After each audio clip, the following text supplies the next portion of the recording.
All right, I am live. How are you? Welcome to the show.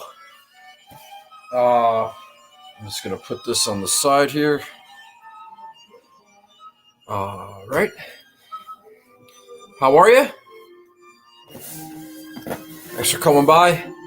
I have a very succinct plan tonight, but I think that's going to go off the rails in a hurry. But we'll see. What's up, Gio? How you doing? Hi, Jake. Yeah. Hit that retweet button. All right. Hit the like, subscribe, share, all that stuff. Izzy and Mike, how are you? Michael Milwaukee, how you doing? Hi, Mr. Jones. Mr. Jones, you got to bust my balls at every chance you get. Jesus Christ. We'll see how it goes. What's up, Ridley? All right. There's Charlie. Dennis, how are you? I appreciate you guys coming in. Charlie's going to do roll call. All right, so Charlie's got you. What's up, Charlie? How are you? My package delivering tomorrow. All right. Well, turns out I got some show and tell tonight. I'm very excited. Hey, buddy. Yeah, look at this sucker right here. Now, I know what this is. Let's open it up. All right. Hey, what's up, Steve? How are you, bud? I'm really looking forward to talking about this event, and we will in just a minute. First, I want to show you something. At LSU Tiger. I forget the real name. I feel bad. All right. So I went to the range last week. Oh, fucking sweet. I went to the range last week. Hit the ball beautifully. On Sunday. I went on Sunday. And I really can't wait to get out. I'm hoping to go on Tuesday. It's probably going to fucking downpour. But that's the plan. Tuesday. Opening day. And had to get some equipment. Well, not equipment. But look at these suckers here. Look at that. Got some Chrome Soft Truvis. The little soccer ball looking golf balls. Yeah.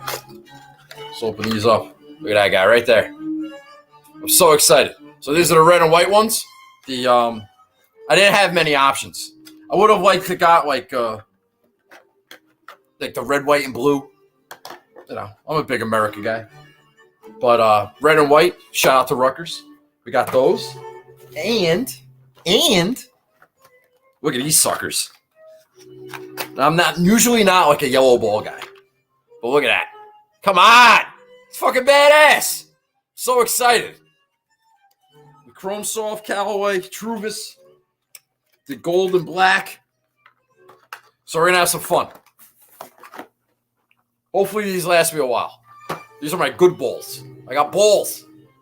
I have to say a special thank you to my friend Carolina, who for Christmas got me a Callaway gift card. And I went out and I bought 24 golf balls. So shout out to Carolina. How you doing? All right. Thank you very much. That's exciting. I also got 12 Callaways from one of my customers he gave me. So that's 3 balls. Plus I still have all my balls from last year. So I got plenty of balls. What I need to do is hit a nice 5-figure payday. Not even. A decent 4-figure payday. Go get fitted. Get some new irons, maybe a 3-wood, maybe a new driver, something. But I need some scratch for that. But it all starts this week with Bay Hill. All right? Got an entry at $300,000 the first. Let's fucking go. All right? I haven't sniffed of a big week in a long time. Well, maybe I'm due. All right? Hey, Mike, it's the thought that counts. I appreciate it. It's not necessary. It's true you can only tip $20 for Christmas. No, it is not true. Dave Ranabuya, how are you? This is not true. Charlie's still doing roll call. All right, so we don't have to do the Listener League. We don't have to do anything about the Honda. We covered all that on Sunday. If you're interested in all that stuff, you want to hear your name called out, you go back to Sunday's show, you can watch the recap. We're going straight to Bay Hill. All right? What do you mean, yes, Rhino? Oh, that's Charlie. That's right, Steve. We do. Grandma week. Yeah. Dave Ranabuya, you do not have to text me telling me that you're having dreams about my deceased grandmother. That's a little creepy. All right? Don't have dreams about my grandmother. All right? R.I.P. Grandma Nagel. All right? All right, so what do I want to say? Let's see. Bay Hill. Let's get started, shall we? Steven, Happy Nagels is great to listen to.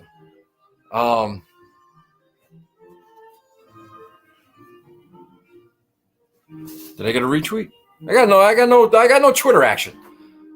Everybody take a minute and just go retweet the show. Maybe a comment or something. I should have won the oh, that's what you're talking about. Nah, I gave it to Red. Screw you. I have a zoo. Well, I appreciate that, PV. How much? I am Charlie. He seems happier than usual. I'm very happy. I'm feeling good. I'm feeling really good. Talked to my boy Gary today for like an hour. Got my Gary fix. That was important. There you go, Charlie. Thank you very much. And yeah, man. Why wouldn't I be good? Why wouldn't I be good? So Bay Hill. I wanted to say, top of the show, our friend, hey, there you go, Jimmy Fox. I wanted to say that the winner of the Listener League last year for Bay Hill was our friend Big Cat. So that's Keegan. That's Artie's friend. My friend Artie. You guys know Artie. Does all my graphics for me. So haven't seen Big Cat in notable top tens lately. She needs to get back on the horse. And but this is her happy hunting ground. There you go. There's my boy Luke. Appreciate that. DFS Mike. See, some of your Twitter handles are different than your YouTube name, so it gets a little complicated. All right.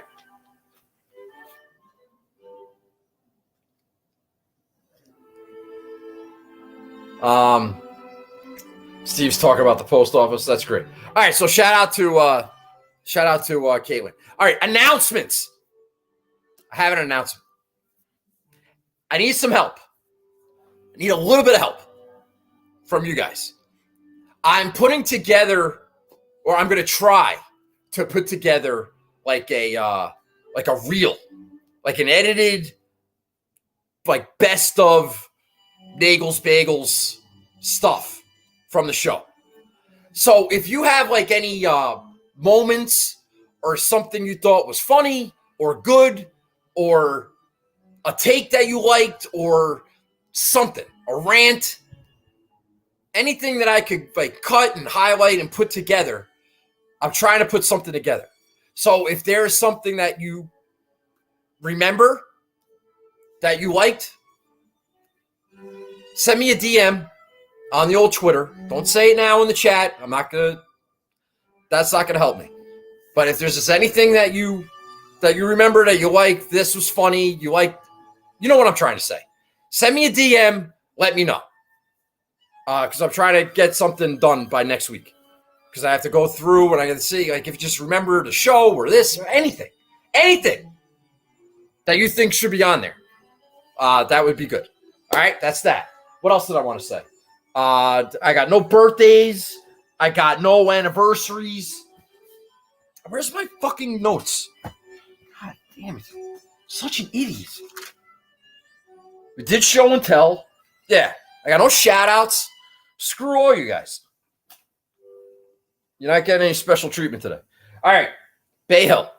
Let's go. 8-10. All right, way ahead of the game. Don't let me forget to talk about the Puerto Rico Open. All right? Should I do that first? Let's do that first. Oh, all right, little Puerto Rico Open. Just one thing. All right, we have to put in a one and done pick. So, I like Peter Uihlein this week. I sent a little DM to my boy Jeff Feinberg. He's a Peter Uihlein guy. I kind of asked for his blessing on that. Didn't get a response. Kind of bullshit, Jeff Feinberg, but that's all right. I know he likes it. And this is my rationale behind it. Peter Uihlein, Victor Hovland won the Puerto Rico Open, right? Right. He won Mayakoba twice, but I think he won the Puerto Rico Open once. Anyway, point being that, well, it's not really relevant. Oklahoma State guy, Peter Uihlein, Victor Hovland, Oklahoma State guys. Does that mean anything? Probably not. Peter Uihlein's been around the block a while. He's played this event 5-6 times. He's finished 5th and 6th here. He's got finished T22 in Punta Cana. That's like a coastal course. They had a Corn Ferry event a couple weeks ago opposite. What was it opposite? Opposite Riviera. He finished 17th there. And then finished T55 at the Honda. Made the cut at the Honda. My thinking was that, you got Mark Hubbard in the field. That would be a typical, my brother's going to play Mark Hubbard. I don't even have to ask. I just know, he's going to look, he's going to see Mark Hubbard. You're Mark Hubbard just played well. Bang, done. Don't want to think about it. I think if you want to go class pedigree, Rafa Cabrera-Bello, that was a consideration. I know he's finished in the top 5 recently, but after that top 5, he's had a couple shitty finishes. It's called a hunch with Peter Uihlein. Now, I picked Brandon Grace in this event last year, and he won.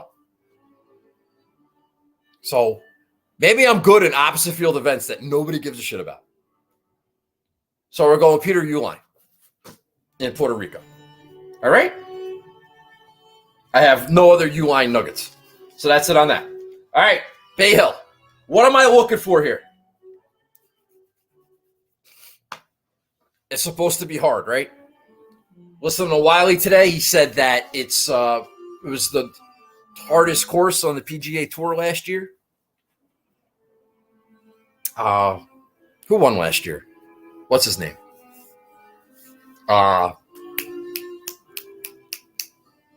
Bryson. Yeah, it played hard. It wasn't. I don't think it was super windy. I had Bryson last year. That's my one and done pick. Won some money on Bryson, believe it or not. I like Florida history. All these Florida golf courses are the same. This golf course is a little bit beefier. The length matters only because of par 5 scoring is so important. You got to score in the par 5s, survive the par 3s, and maybe get lucky on the par 4s. Keep it out of trouble. Stay out of the water. It's going to be hard.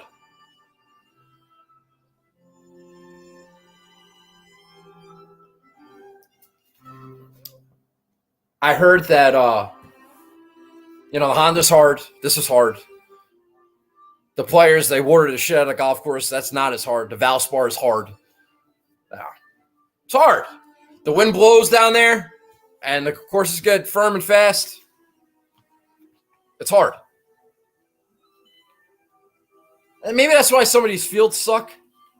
These pampered fucks don't like some of these events. Why get their ass kicked? They elevated the status to the same as Riviera and Memorial, and they're still not getting the guys. Getting some guys, but they're not getting all the guys. There's an aspect of, the players is on deck. Is this like a scrimmage? Is this a warm-up to prepare for the players? Xander, I think, played this last year or 2 years ago. And his caddy told me it was, they added it to the schedule to adapt to the Bermuda and get acclimated. Didn't work. But last year, though, they had the WGC concession. Was that in Florida? I think that was in Florida. Am I thinking of Congaree? No, concession. That was down in Florida. I think. So, maybe making this an elevated stat this year didn't matter. Who the fuck knows? I don't know what the hell I'm saying. But we're looking for, it's gonna be, you want length, and you want someone who can handle the length and someone who can handle the hardness. All right? That's on a T. That's what she said. So what have been some, my boy Andy Lack. I fucking love Andy Lack. I was listening to his show. Not the preview, the second one. He's talking to some Euro guy, Tom Jacobs. Is that his name? I think so. And he brought up, I haven't done comp courses in a while. I like comp courses. I've gotten off like the comp course train. I used to have all sorts of comp courses, Corn Ferry events, and everything else.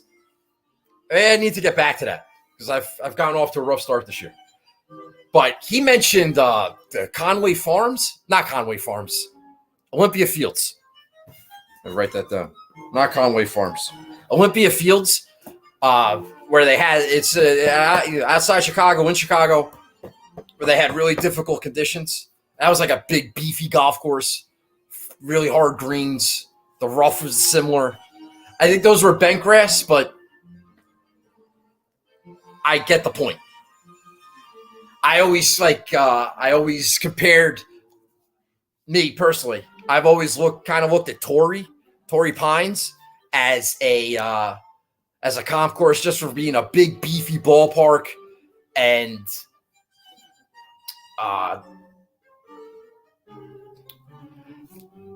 I know it's Tiger Woods, but a lot of cross contamination with Torrey Pines and Bay Hill. If you think about Mark Leishman's won at both, and Torrey, obviously Tiger, it's not the same thing. I know.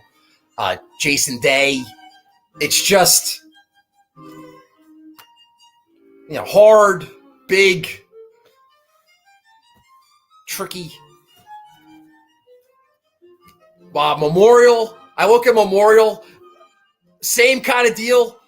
I like to think there's like a Jack Nicklaus, Arnold Palmer connection. You win Jack's event, you want to win Arnie's event. Guys, if you think a guy cares about the history of the game, like that was a thing with Bryson last year. He won Memorial. Now he wants to win Arnold Palmer's event. I don't know. Just throw shit out there. I'm just saying, these are the things that go into my head.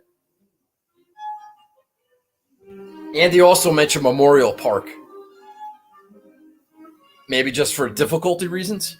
I don't know. Houston Open. And I think the guy he was on the phone with, Tom Jacobs, he said that the golf course where they played the old Houston Open, like Russell Henley's old stomping ground, was also there was a thing there with cross-contamination. And the Valero, for some reason, who the hell knows? Just whatever, like fits your narrative, right? Just throw it right out. Just shout them right out when you know. All right? Okay. See, I'm getting some love on the old Twitter there. I appreciate that. I will text you back later, Andy Lack. All right. Let's see. All right, so in the one and done, I have one entry, the one that doesn't work. I'm sitting like 300th. There's $2 million to the winner this week. Can make a big move. And I'm sitting 91st in the Carbon Cup. But with a decent week, if I actually won this week, I'd jump into the top 5. So we're good. We're in not in the panic button. So let's have ourselves a week. Let's find a winner. Let's make some moves, and let's get things done. I've had an odd history. I'll call it odd at this event. In 2019, there's a little Nagels Bagels course history here at Bay Hill. 2019, got 6-6 through. It can be done. They said it couldn't be done. 6-6, 2019.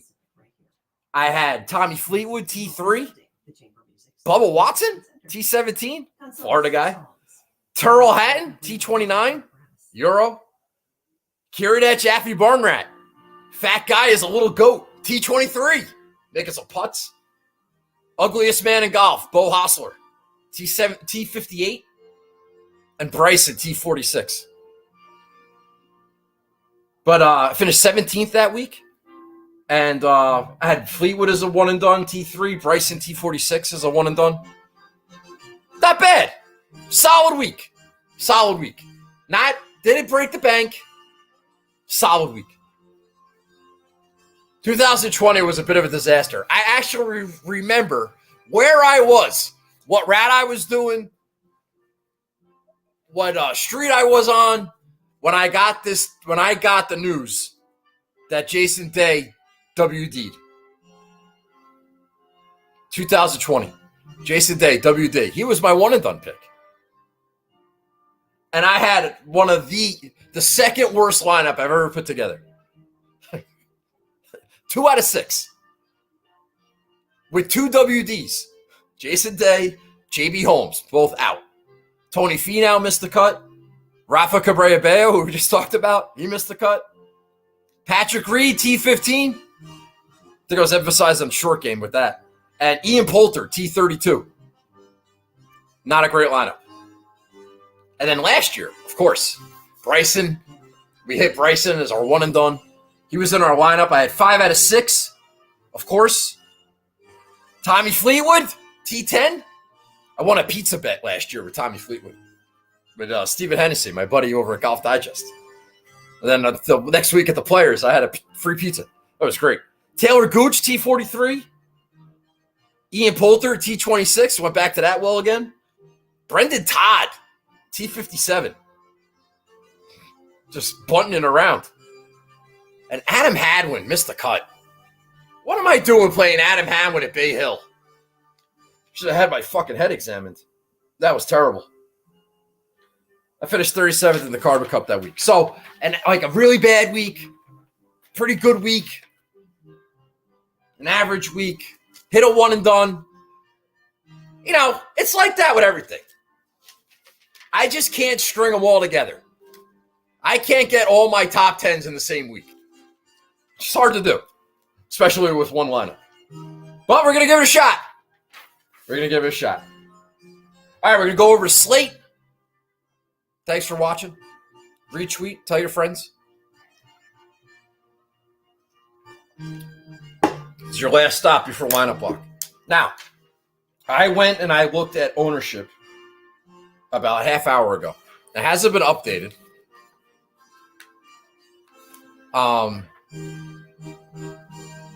Brendan!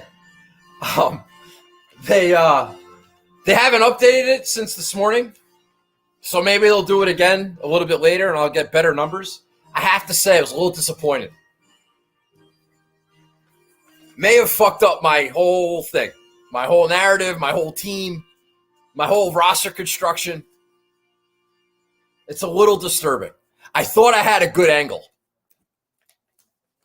And now I don't know if I have a good angle. Because what I was thinking may not be true.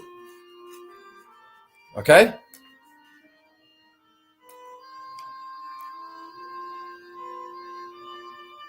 All right, so start with the $10,000 range. I'll start from the bottom and work my way up. Hideki. Lower, one of the lower owned guys in this range. And I think he's got one top 10 here, if that. These are Bermuda grass screens. I know Hideki just won on Bermuda in Sony.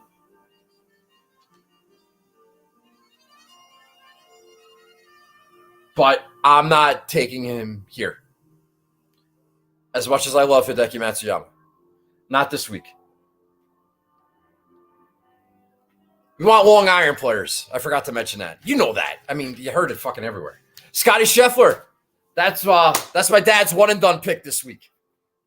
I didn't argue with him. I didn't say that was, I don't like that. I didn't say that's not good. I didn't say, Dad, you're doing it wrong. I said, all right, Dad, I like it. I don't like it. Now, I love Scotty Scheffler. Everybody knows that. I just don't think he's going to win for the second time in 3 weeks, 4 weeks. So if he's not going to win, why would you use him as your one and done pick? You know why he's doing that? Because he doesn't want to, he wants to, he's in that, he's like, I'm saving this one, I'm saving that one, I'm going to use this guy here. He's doing it wrong. He's doing it wrong. If I asked him, Dad, do you think Scotty Scheffler's going to win? You just won Phoenix. You think he's going to win this now? It's just, I don't understand. Oh, I'm gonna use him here, and I'm gonna use them here, and I don't want to use a big guy. And it's like, okay, so he just gives up. It sucks. Totally sucks. Now maybe Scheffler finishes in second and wins $1 million for my dad, but I don't know. Scotty Scheffler's low owned too, so you could go that angle. Maybe I'll pivot and I'll play Scotty Scheffler. I don't know. Victor Hovland, 17% owned. I need to say something before I forget. My boy, Twitterless Steve Shermer, my friend over at the Golf Gambling Podcast, he brought me up on his podcast yesterday or today. I listened to it today. And last year, I remember this. Last year, I don't know where I read it or saw it. Maybe that's why this whole thing's gotten lost in translation. But I was arguing with Steve saying Victor Hovland doesn't like Florida golf courses. Now, the reason I said that is because I think I saw like Rob Bolton tweeted out or said it. It was mentioned like in a press conference or whatever. Now, I tried to find it today to send it to Steve and say, these aren't my words. This is not Jeff Nagel's opinion that Victor Hovland doesn't like Florida golf courses. Victor Hovland said he doesn't like Florida golf courses. Now, he went out and he finished like third, top 5 at Concession and a top 5 somewhere else. And it's like, well, fine. Or maybe, who knows? I don't know. But the point is that I am not making any grand arguments that Victor Hovland, and trying to base it on something that I'm basing it on the fact that Victor Hovland said he doesn't like Florida golf courses. So if you like Victor Hovland this week, go ahead. His history here is not great. So I'm not playing Victor. Now, I thought for sure Rory would be the guy this week, right? Immaculate course history, a couple of close calls recently, obviously in good form.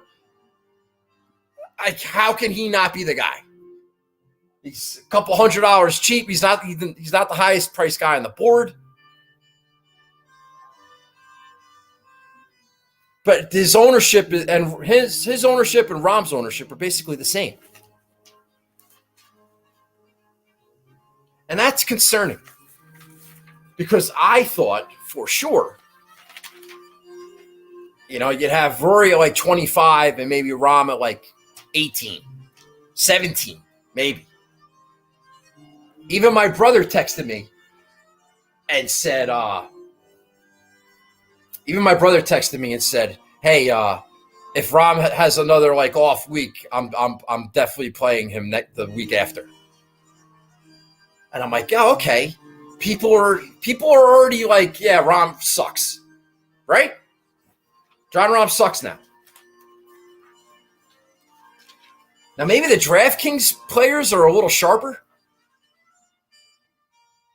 I don't know. But I think Rahm's going to win this week.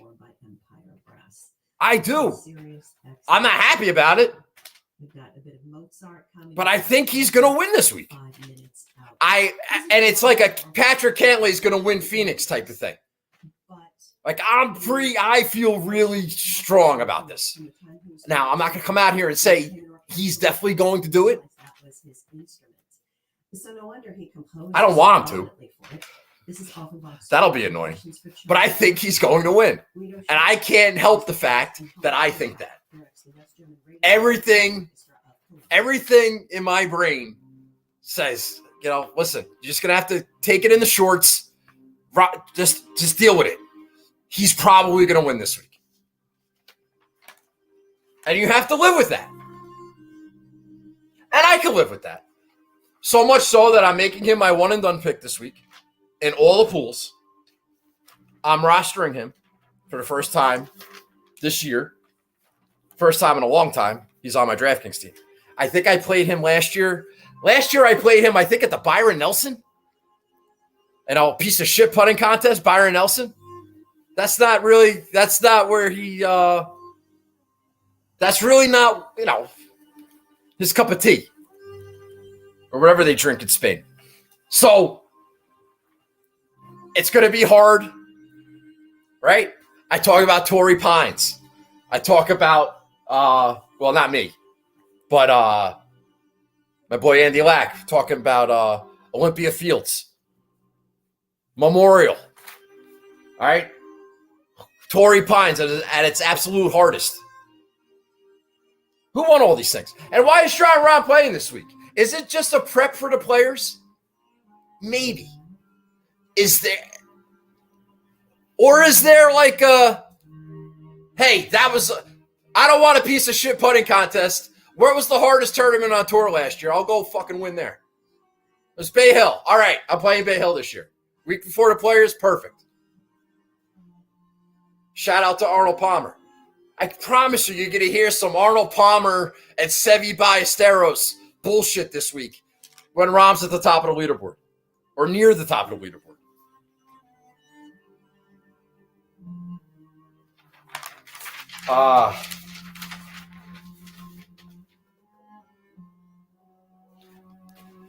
I thought I was getting Rahm in a spot where he'd be a little bit under the radar.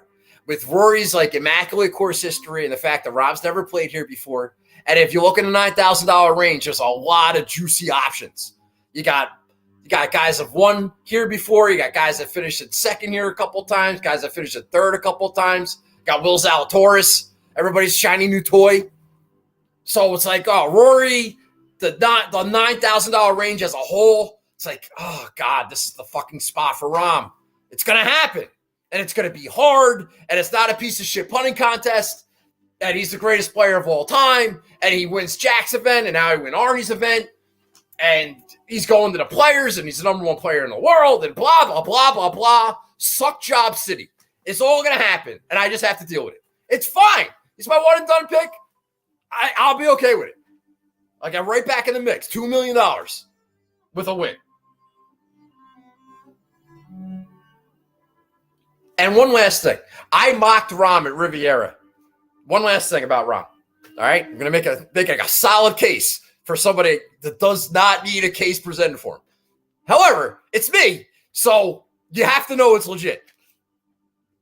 I made such a mockery of Rahm's bullshit 65 Sunday at Riviera to go from making the cut on the number to finish in T25 with a bullshit 65 on Sunday. All right, let me tell you something. Okay. 2 years ago, 2019, in the pandemic, they played the workday at Jack Nicklaus's at Memorial. They played, but it was the workday. It wasn't the Memorial. It was the week before. You remember? Justin Thomas, Colin in the playoff, whatever. That week, Jon Rahm, he shot 72, 70, 75, maybe 73. And then a bullshit 64 on Sunday to make it look good. And I remember distinctly, people were glomming on to that fucking 64. Like it was, oh, he finally turned things around. And oh, he's firing all cylinders. And I like him a lot at Memorial. And I remember that I came on the show the following week at Memorial and said, give me a break with this fucking John Rahm 64. He fucking does that shit all the time. He was coming into that workday with a miscut T33, T37, then finished T27 at that event. He's not playing well. He's not making any putts. He sucks. Blah, blah, blah. Bullshit central. And then that Sunday 64, it was like, oh, maybe he found something. And I came on my show and I said, he didn't find anything. Stop pumping this guy up like he's the greatest fucking thing in the world. And you know what he did? Fucking went out and he won Memorial the next week. And now he's coming in. It's not terrible form. 2nd, 14th, 3rd, 10th, 21st. The 21st now. Now he sucks, right? And that 21st, he had a 69, 73, 70, and then a bullshit 65 on Sunday. It's the same fucking thing as 2 years ago. I feel really comfortable in saying that he's going to win this week. And when you compare this case to everybody else in the field, I'm sorry. I have to do it. I got to take Rahm. So you can like your Sung Jae Ins and your Will Zalatorises and your Keith Mitchells and all these freaking guys, Matthew Fitzpatrick and Adam Scott and all these guys. It's like, I think I'll take John Rahm. I'll take my chances. And I'm probably going to be right. Now, if he loses, will I be devastated? No. In that regard, it is not a Patrick Henley situation. But I'm pretty sure he's going to win. And it's not really it's not really going out on a limb, but it's kind of going out on a limb. A little bit. Because there is a portion of the population like, nah, he sucks. He can't putt. Blah, blah, blah. Give me a fucking break. Know what's going on out there. All right, $9,000 range. Now, so since I played Rahm, and I'm like, I have to try to figure out roster construction and everything else. I faded all these guys in the nines. You have all these options. Sung Jae Im, right? Two third place finishes. Great in Florida. Great. Good luck, Charlie. Good luck. I'm taking John Rahm over Sung Jae. And I don't feel stupid about it. Will Zalatoris, same deal. Yeah, he's great. He's on a heater. He's playing great. He's a great player. Ball striker. Played in the Southeast. Should have won Torrey. I get it. I'm going to take John Rahm. See what happens. Terrell Hatton. Nice little Euro player. Won here before. I'll take John Rahm. Matthew Fitzpatrick. Nice little Euro player. Played well here before. Gonna take John Rahm. Leishman. Nice little Aussie. Won here before. Gonna take John Rahm. Adam Scott, that handsome fellow, best looking man in golf, probably. And $9,000. Adam Scott, never won here before. Won all the other Florida events. Going to Florida, playing well. Handsome fellow. Gonna take John Rahm. So now, could I take Rahm and one of these $9,000 guys? Yes, I could. Decided not to. Trying to go for balance. All these guys are all like 15 to 20% owned, with the exception of Hatton. And I just went in a different direction. So wish me luck with that. I didn't go crazy in the win market this week. Because obviously the guy who's favored is see, that's the other thing. We haven't had a guy like a super elite guy win a fucking golf tournament in forever. We really haven't. The guy at the top of the board hasn't won, and like that, you hear that a little bit. Like, the guy at the top of the board, no. The guy at the top of the board, can't bet that guy. We're just gonna skip them. Well, eventually those guys are gonna win. It hasn't happened in a long time. I'm playing the odds here. $8,000 range. Billy Horschel, Burns, Homa, Gooch, Henley, Kokrak, Casey, Sergio, Mitchell, Tringali. I looked at Max Homa. Looked at him hard. Riviera, Quail Hollow. I could see it. 2 of Max Homa's wins have come in California. This is not in California. This is in Florida. Just couldn't get there. I think my brother's playing Max Homa. I blessed that pick. Nothing bad to say about old Max. I hope he has a good week. I didn't do that.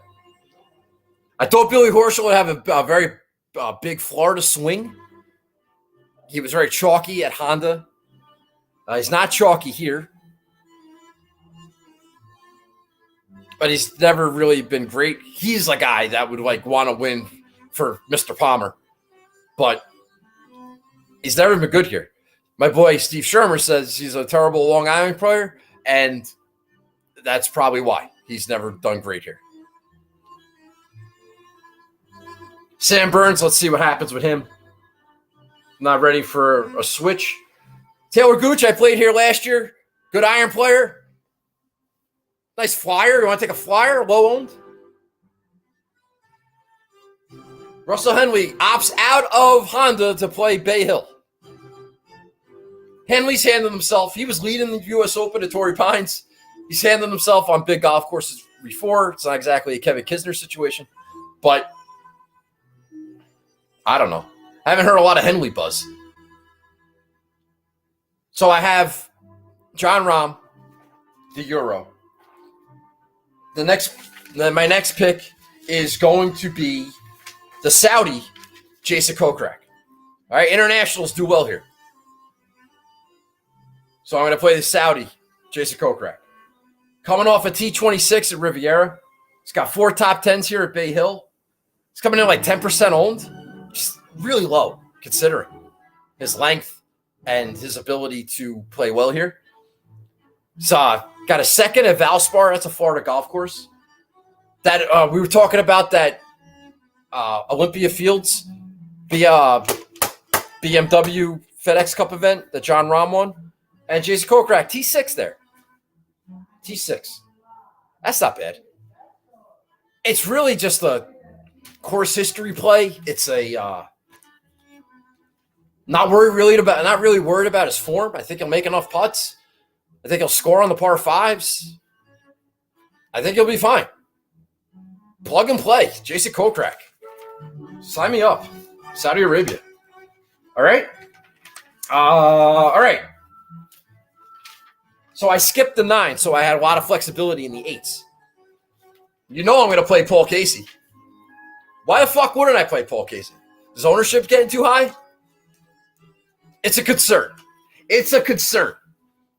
But if he does a nice little T23 this week, like I expect him to, then maybe he pops over 21, 22% at 8,900 next week at the Players. And that's when it's that's when it gets dicey.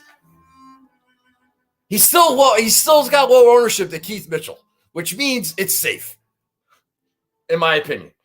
So Paul Casey, 8,300, coming off a T15 at Riviera. He's got 2 top 10s at Bay Hill. He's won Valspar twice, so he's won in Florida. He's won a Houston Open, which is only relevant because of a thing I heard from a guy with my friend. May not be true. May not be relevant. It's definitely true, but I don't know if it's relevant. That BMW FedEx Cup event that John Rahm won at Olympia Fields, T16 for Paul Casey. Oh, and I think I heard my new best friend Stevie Bamford mention this about the Dubai Desert Classic. I think my new best friend Stevie Bamford. Steve, how about a retweet? I think he said that I think he's betting Victor Hovland, and I think Victor Hovland just won the Dubai Desert Classic. So he made reference. This may all be bullshit. So I think he made reference to this event or that event, and he started listing all this cross contamination with Bay Hill. Well, Paul Casey's won a Dubai Desert Classic. Well, FYI. So if it's true, it's relevant. If it's not true, apologies to my new best friend, Stevie Bamford. I am not stealing your material. I may have misheard that. Yeah, I'm always somewhat paying attention. I didn't write it down. I didn't go back and listen. It was like, I think he said the Dubai Desert Classic. I hope that's what he said. And maybe it's true. If Victor Hovland won the Dubai Desert Classic recently, then yes, that's the case. Although it might have been a different fucking golf course. I don't know. I don't care. All right. So, Paul Casey and Jason Kokrak. Another nice little Euro. All right. My friend Andy Lack wants me to play Sergio. I already have one annoying Spaniard. I'm not going to have a second. Keith Mitchell, 18% owned. Get the fuck out of here. Nancy in accounting with your Keith Mitchell. I don't think so. And obviously, I'm not going to. I have no desire to play Cameron Tringali again. He could be fine. All right, so in the sevens, they withdrew Tommy Fleetwood. Can we talk about Tommy Fleetwood, please? Totally killed me at the Honda. I mean, he totally killed me. I was dead anyway. But he hurt my feelings. Now, I know Tommy Fleetwood sucks. I know. All right? He's like my squeamish pick of the week. He's coming in like 7% owned. All right? So 7% of us are probably dumb, but we're holding out hope that it's true. Tommy Fleetwood likes Florida. We're holding out hope that this is the start of his American season. He's got 4 top 20s at the Dubai Desert Classic, so I really hope that this is true. What's my new best friend Stevie Bamford said. He missed the cut by 1 shot at the Honda, put one in the drink on 17. That's okay. I'll tell you why it's okay. All right, he's got 3 top 10s here at Bay Hill in 5 appearances. All right?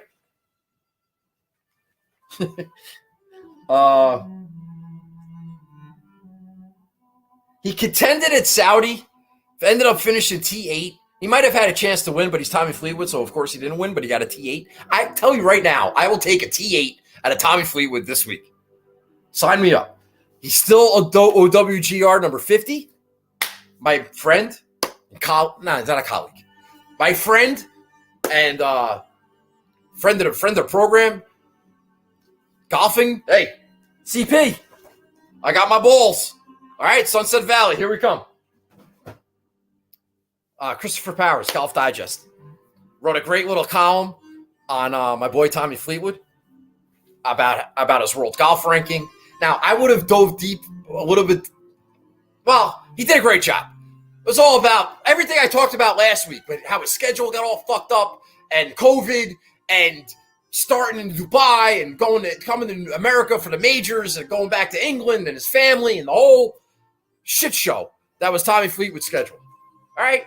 So things kind of get back to normal. Last year, in his first U.S. start, was he finished 44th at concession. That was a no-cut event. If there was a cut, he probably wouldn't have made it. And then the week after, he finished T10 at Bay Hill. Now, is it possible that he starts this season with a miscut by 1 and then a T18? All right, he doesn't even need a T5 or a T4 or a T8. A T18, T16. You know, it's going to be low scoring. It's going to be hard. It's the same fucking shit as last week. Can we just not put one in the drink on the last hole on Friday afternoon this week, Tommy Fleetwood? Did that ask it too much? This is Tommy's last stand. I know he stinks. This is it. Right? Usually when I lay down a marker for a last stand, these guys come through for me. Except for Matt Kuchar. Fuck that guy. All right. Yeah, Tommy Fleetwood. Nice little Euro. All right. So in the sevens, I'm really worried about Justin Rose. It's a good play. If you're on Justin Rose, that's fine. He hurt my feelings at Torrey. this is like a Justin Rose. I mean, we talked about it, Memorial and fucking Torrey. This is a Justin Rose type situation. Not American. Watch him fucking win this week after missing out on Torrey. God damn it. All right. I thought about Luke List. Played well at Torrey, obviously. Good history here. Southern boy. Chris Kirk to come back. The Cameron Young thing is getting a little out of control. I'm not going to be there for Cameron Young. I'll tell you that right now. Seems like a very good, young, impressive player. But he's going to get that Zalatoris treatment and the Sung J M treatment and the Joaquin Neiman treatment and the Scotty Scheffler treatment. And I'm not going to be there for that guy. I'm not going to wait 40 events for him to finally win or whatever. It's not worth it. But best of luck to Cameron Young. Going down more of the sevens. Look at this. 51 minutes. It's unbelievable. I can't shut up. Going down the sevens. Straka, Hoagie, Keegan, Siwoo, Glover, Poulter. Not going back to Poulter. He's got good course history here. I played him the last couple of years. I'm sick of the old guys. Now I say that, and I usually still play old guys, but these crafty veterans. I gotta get in with the new, out with the old. I remember saying that last year, and I never did it. Thomas Peters is interesting. He was the belle of the ball last week or at Riviera. His ownership's still a little high.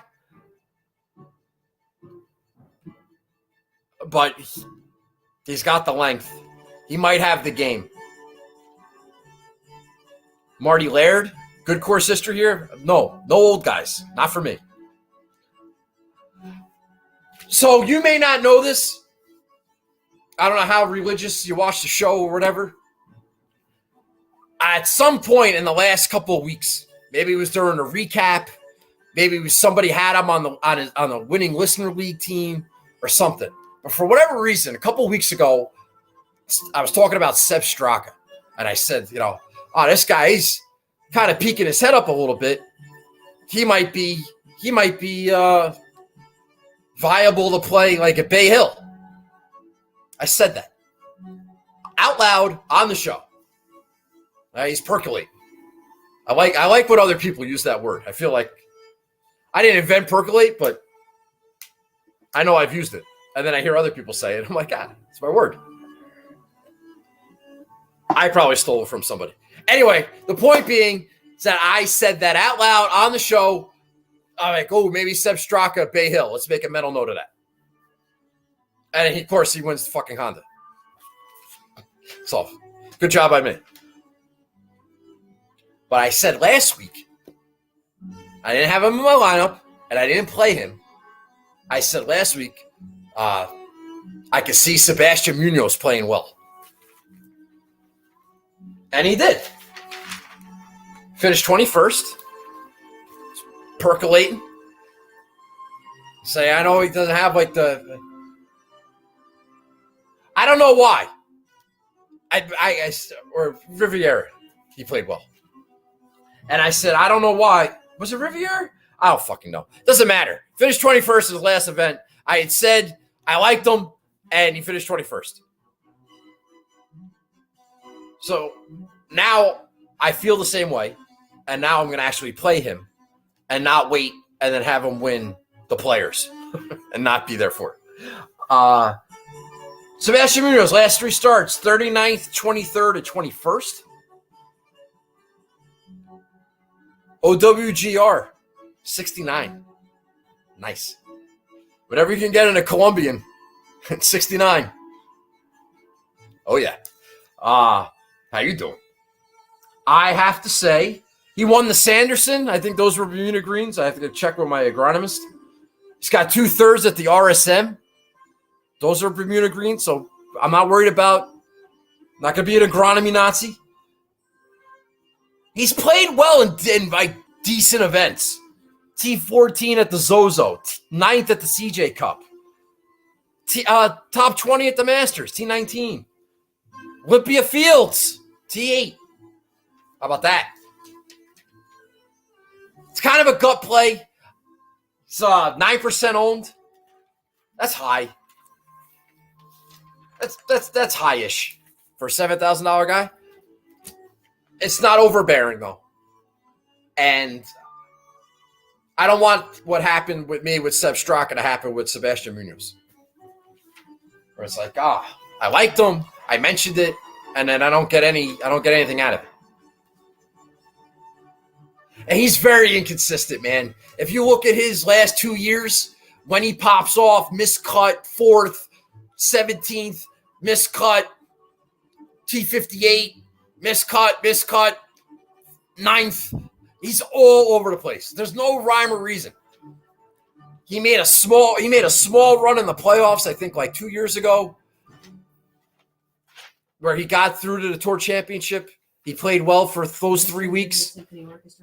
But outside of that, like, so that's nerve-wracking. Kind of like JT posted in that regard. You don't really know what you're going to get. Well, box of chocolates, that Sebastian Munoz. All right? But nice little international flavor. Again, no Americans this year. No Americans. All right? No pampered fucks. We're getting rid of the pampered fucks. And we're staying international for our last pick. Now, I didn't really like anybody under 7,000. I thought about Dylan Fratelli at 6,800. Guy's playing his like 7th week in a row. Now, if you listen to the Shotgun Star podcast, which I do religiously, you'll know Dylan Fratelli's a little tight in the wallet. He likes earning some money. I mean, he's playing 7 weeks in a row. Okay, that's one way of doing it. But so maybe he's I don't know what he's trying to do. That's a little much. West Coast, East Coast, not missing any time. Like, what are you doing? Next week's the Players. Are you going to be playing the Players in your 8th week in a row? What the fuck are you doing, Dylan Fratelli? Take a week off, you cheap bastard. All right. I thought about Brendan Todd again, 6,900. Well, Todd watch action. Brendan Todd hurt my feelings last week. Put up an 8. He could have finished top 25. I could have tweeted at Rob Bolton saying, hey, told you shouldn't have faded Brendan Todd. I didn't get to because he had a terrible finish. But thought he was interesting. If you want to take a super flyer, Grayson Sig. All right, no old guys. All right, young buck, Grayson Sig. Wow, yeah, Florida, Georgia guy, Southeast guy. Can handle the length. Maybe he pops up. All right, he's a talent. 6,300. But I didn't have to do any of that. All right, because of the way I rostered my guys. One guy 11-4, 2 guys in the 8s. Fleetwood 7,900. And then Munoz 7,000. I was able to roster Carlos Ortiz. Nice little international player. Now, last time I saw Carlos Ortiz, he was hugging Joaquin Niemann coming off the green at Riviera, which was nice. All right. A little international flavor. All right. No pampered fucks.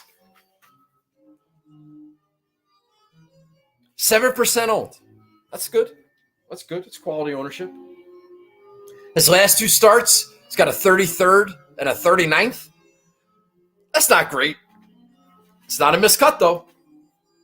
And here, 21st, 29th, 1 miscut.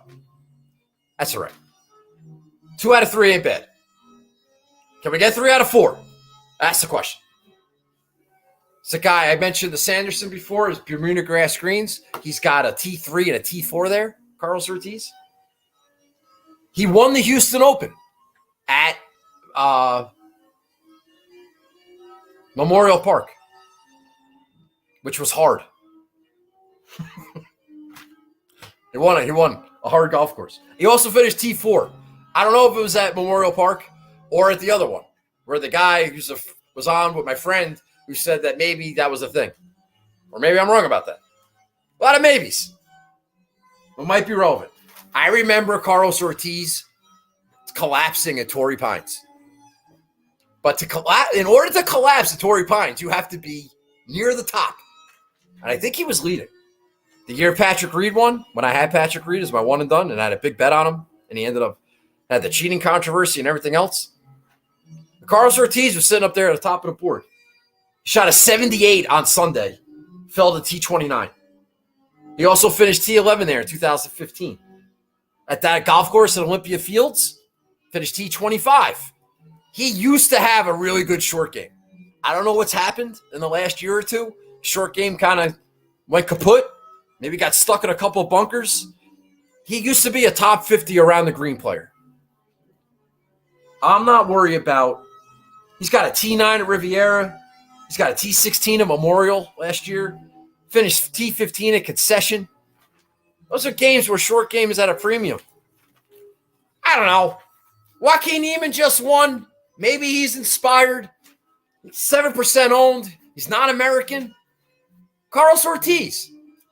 So, got 3 Euros, 2 international players, and 1 Saudi. No pampered fucks. So, John Rahm, listen, it's going to happen. I can't do anything about it. Just take it like a man. J.C. Kokrak, Paul Casey, Tommy Fleetwood, Tommy's Last Stand, Sebastian Munoz, and Carlos Ortiz. All right? Sprinkle a little adobo on that shit. Spice it up. Let's fucking go. Listen to this. I made an outright bet, a double, with John Rahm and Peter Uihlein. All right, 300 to 1. 300 to 1. Let's fucking go. Pay for my summer, John Rahm. All will be forgiven. All will be forgiven. Is there a world where Peter Uihlein wins and Rahm doesn't? Yes. Absolutely. Absolutely. But John Rahm, pay for my summer. I'm going to Chicago. I'm going to Minnesota. I'm going to Boston. Pay for my summer. Just go out there and go win at the hardest course on tour last year. It's not a piece of shit putting contest. You honor Mr. Palmer in memory of Seve. All this bullshit. Just go out and fucking do it. You're the greatest player of all time. What's stopping you? People are starting to talk about how you suck and you can't putt. Yeah. Go fucking do it. It's not that hard. You're the greatest player of all time. How can it be hard? You know what? Matthew Fitzpatrick beat you? Come on. Come on. It's an elevated event. It's an elevated event that nobody gives a shit about. This is right in your fucking wheelhouse. All right? All right. So that's it. That's all I got. That's going to be my, Rahm's going to be my one and done. Peter Uihlein in Puerto Rico. Got my lineup. Am I forgetting anything? I don't think so. I've exhausted everything. 9:04. Is Andy Pope here? Andy Pope, my friend, is he caddied today. He sent me a tweet saying he caddied at the Pro-Am today at Bay Hill. I asked him if he wanted to come on, and now he's not here. Who's this Hoisin Breath? Who are you? Hoisin Breath. What are you doing? But if I'm right, Lenny, you should win the hearts of millions of registered voters. Any love for the LPGA event this week? I bet Hannah Green and Patty Tavakanic. No love for the LPGA event this week. Hey, Nagels, aren't you glad Burger's girls' teeth were on TV? Yes, I am. I had Burgers by one and done. That kind of stung.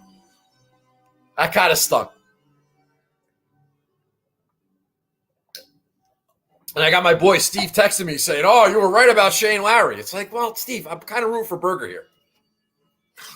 And, of course, I also liked a couple of Georgia Bulldogs, but I didn't have Seb Straka. I played Brendan Todd like a fucking putz. And I played, who's the other one? Who was the other Bulldog I had last week? I forget.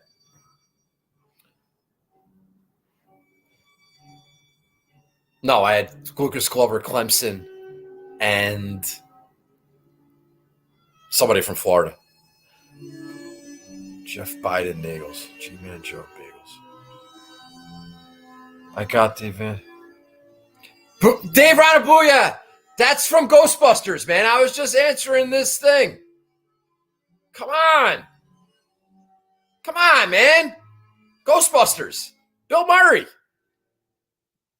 Fucking people.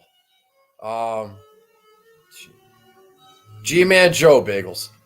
Oh. Like Paw Patrol G-Man Joe? That guy? You're a pain in my ass. I don't find you funny at all. I got the advance word from the sir. Paul Casey's not going to win. You asked me for a middle-of-the-road, mid-range pick, so I gave you one, Mr. Jones. Defund Rom now. Defund Rom. I like that. This is still the best show in all of golf. See, Dougie Fresh I am. This is something you need to tell Twitter. You say it here. You're only telling people that watch the show. I need you to tell people that don't watch the show. That's how advertising and spreading the word works. Do you understand? Not very fresh, Doug.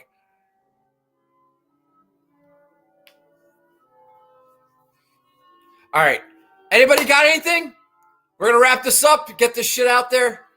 You can say whatever the hell you want. I don't give a shit. I appreciate you. Thanks, Rob. Appreciate that. I work in advertising. Okay, so maybe I should tell you how advertising works.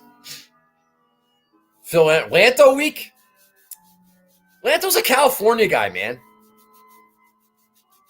He did win a Houston Open, though. I like Doug myself. Tony Finau didn't win. I got a couple of Dougs. I don't know which one's which. Have you bet any Masters futures? No, I have not. No. I would have if fucking Mississippi State didn't, or was it, yeah, if Mississippi State fucking showed up at home in the Egg Bowl, I would have had plenty of Masters futures. But I lost that. I lost that Thanksgiving parlay because I'm a greedy bastard. I hit all 3 NFL games and I decided to put the Egg Bowl in because I really like Mississippi State. And it fucking rained a little bit, and the passing game got shut down, and fucking Lane Kiffin kicked our ass. And that sucked. And I would have had 5 beautiful future bets for the Masters. But I got greedy. I didn't go back to the well. Bounce back week. Sung J. Great podcasting. Thanks for the preview picks. You're welcome, Mr. Jones. Anytime. You're my guy. All right, can I go? Anybody have anything? Houston or Bermuda, Atlanta has a game that travels. That might be true. I'm going to take John Rahm. Good luck. It's not that hard. I hope Lanto top 10s for you, buddy. All right, can we go? I'm going to go. You guys leaving? You staying? What are you doing? Anybody got anything? I got nothing else to talk about. Laid an egg in the Yogi Bowl. Yeah, no shit. God, that was brutal. Brutal. What a brutal way to end Thanksgiving. God, we were on fire. We had it. We had it all. Got the Raiders to beat Dallas. Snuck out a cheap cover by the Lions. Bills rolled easy. Fuck. Thoughts on Kevin Kisner. Fleetwood by 5. I'll take Rahm, but I like Fleetwood the top 20. Thoughts on Kevin Kisner. Kevin Kisner should be playing the Honda and the Valspar. I don't know why he's playing Bay Hill. Well, I guess because they pay out well for the top 20. Okay, good. Have a good time, Kevin Kisner. No, I don't like Kevin Kisner in a big ballpark. Ever. Although Furman Fast would play to his advantage, he contended at Quail Hollow. So, take that into consideration. You want to play Kevin Kisner? Play Kevin Kisner. Pick your own losers, man. But no, I don't love it. Any Mav McNeely.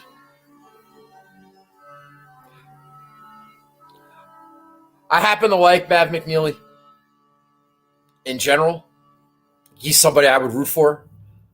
I like his story. I like the fact that he comes from money and still played on the Korn Ferry Tour and became a man and paid his own way. And like, yes, I'm sure he would never be homeless. And I'm sure that he wasn't fighting for his life. And there was no fear of that. That he was going to be okay even if he didn't make it. That helps. I understand.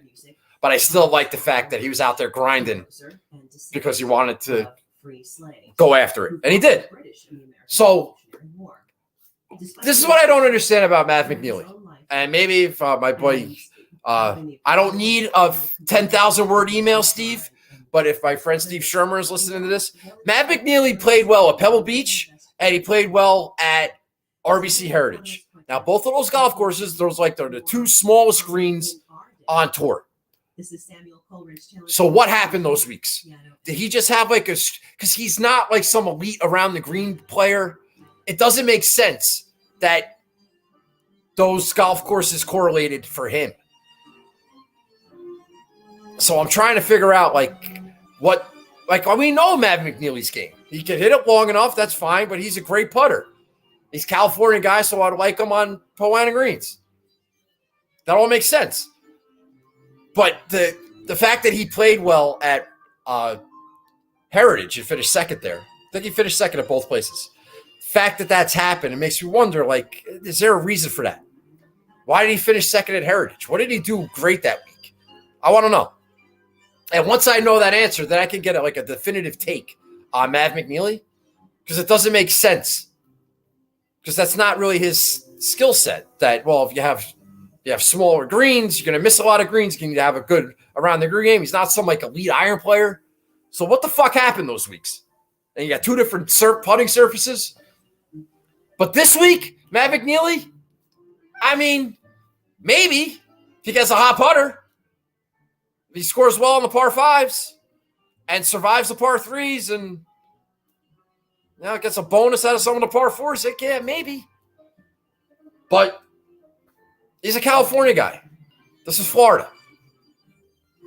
I always value that for whatever reason. So for somebody that annoys the shit out of me, that was a pretty thorough answer to a very easy question. Kirby Smart, turns out some great golfers. Bulldogs are rolling right now. I can see Kisner. Well, nobody fucking asked you, Phil. Nah, Phil, you're all right. You're very smart. Former Listener League winner, by the way. And I can't see Kisner. Not on this golf course. Valspar, maybe. Not here. But that's me. Just got out of Seton Hall game. Sorry, I missed the show. CP, gave you a shout out. You're going to have to watch the replay. Gave you a shout out on that Tommy Fleetwood article. Loved it. It was a pretty good show. Thanks for giving the talk. CP, I'm about to take off. All right?